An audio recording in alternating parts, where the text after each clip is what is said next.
చిన్న చిన్న అవసరాలకు కూడా పాన్ కార్డ్ అడుగుతున్నారని ఇబ్బంది పడుతుంటాం కదా. అయితే అందరి కోసం ఒక గుడ్ న్యూస్.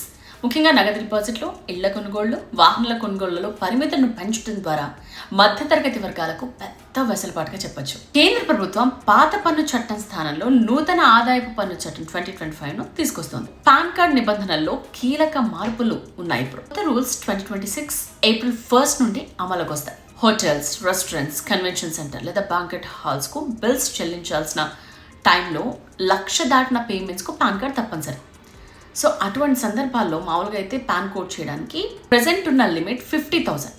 అండ్ ఇల్లు, స్థలం కొనుగోలుదారులకు కూడా ఊరటి కల్పించింది కేంద్రం. నిర్మాణ రంగంలో ధరల పెరుగుదలను దృష్టిలో ఉంచుకుని ఈ పరిమితిని రెట్టింపు చేశారు. అండ్ ప్రెసెంట్ 10 లక్షలు దాటితే పాన్ అడుగుతున్నారు.